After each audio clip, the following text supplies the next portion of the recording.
papal teaching calls us to make a series of connections between our environmental concerns and the dignity of the human person. Concerned with the protection of the right of the human person from the time of conception to natural death.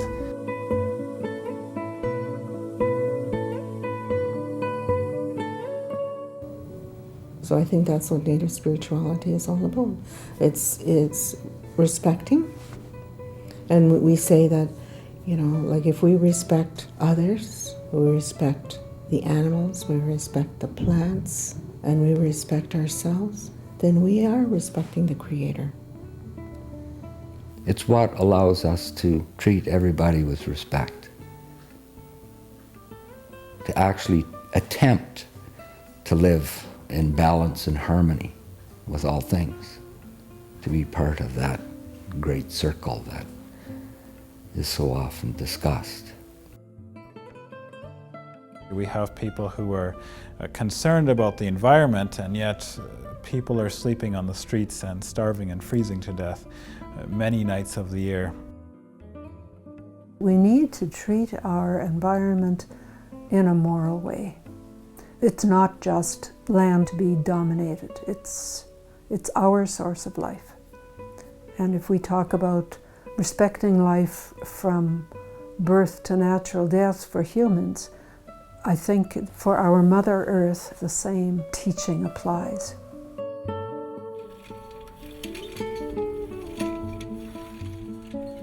These things were ingrained in me from a young age because of the environment I grew up in, and we're so influenced by the environment that we're in, especially as children.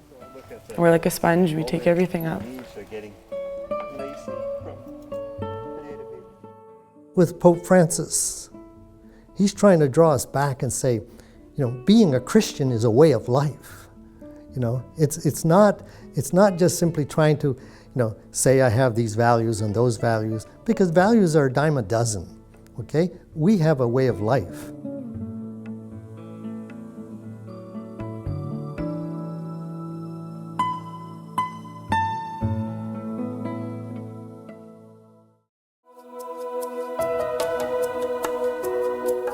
The third theme taken up by the document addresses the relationship between environmental ecology and what we might call human ecology, which invites us to respect and protect the dignity of the human person from the moment of conception to natural death. Our Catholic tradition calls us to do some lateral thinking, to make connections between our environmental concerns and other issues, from upholding the value of every human life to combating poverty, from promoting right relations with our Indigenous peoples to challenging the incredible amount of money we spend each year on armaments. Each of these affects the human person. They are intrinsically related, though we don't always see it. Working from a large vision keeps us from getting isolated in our particular projects and invites ongoing conversation between those heavily invested in environmental issues and those committed to other justice or life issues.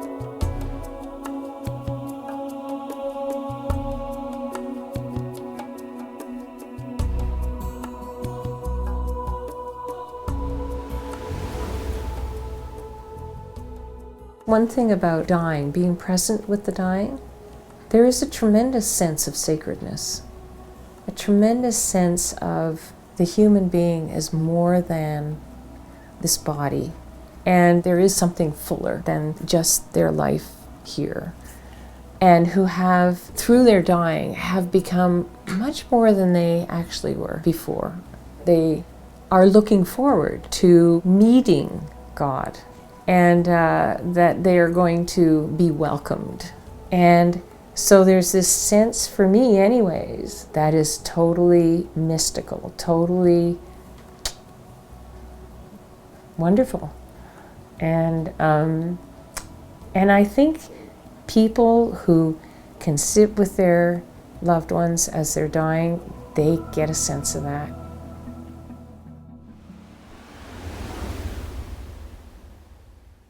Christianity for me was something we did an hour on Sunday, and until I came to L'Arche, Jean Vannier's community, so that you will be united with him forever.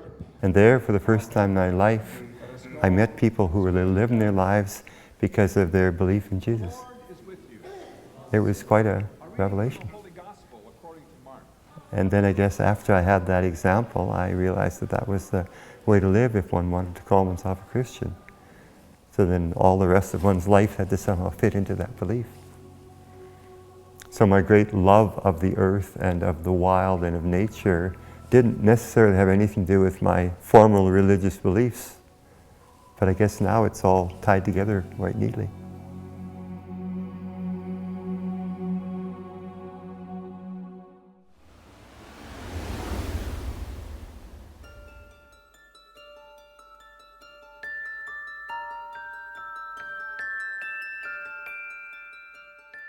How did I get involved, really get deeply involved in activism in terms of the environment and that sort of thing? For me and my wife, it came through the natural family planning movement. My wife and I decided we're not going to use any contraceptives. And then some Quaker friends introduced us to natural family planning. And so we got into the natural family planning movement. And these same friends were also involved in the nuclear issue in northern Saskatchewan.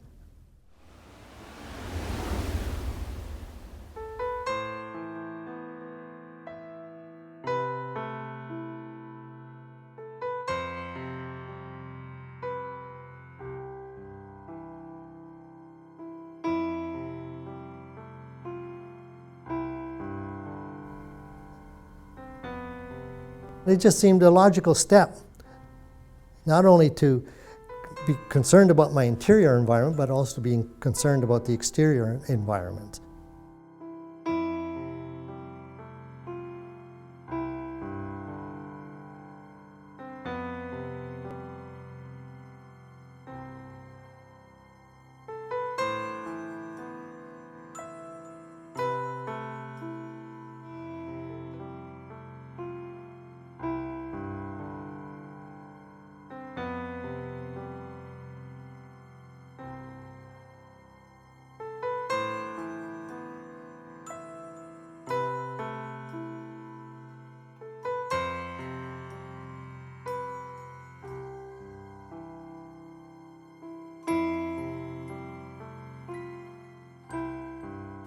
We live in such isolated worlds today. We don't even understand how intimately we are connected in every aspect to that wondrous relation of God's miracle in creation. It's astounding. It's unfolding in every second, in every breath, in every moment, in every touch of sunlight on our face, the wind in the trees. Creation is there. The Trinity is there. God is there. We're called to live Christian lives. And I think these principles here are a way of grounding our life with other people, interacting with nature. And unless we take them seriously, we do ourselves a great deal of harm. Clearly, we have to pick and choose the areas where we give our full attention, and we have to follow our passions in that regard. But I think the Catholic Church calls us to work with a whole vision, a large vision about the worth and dignity of the human person, of the planet, of all that God has given us in this created order, and to hold these values together.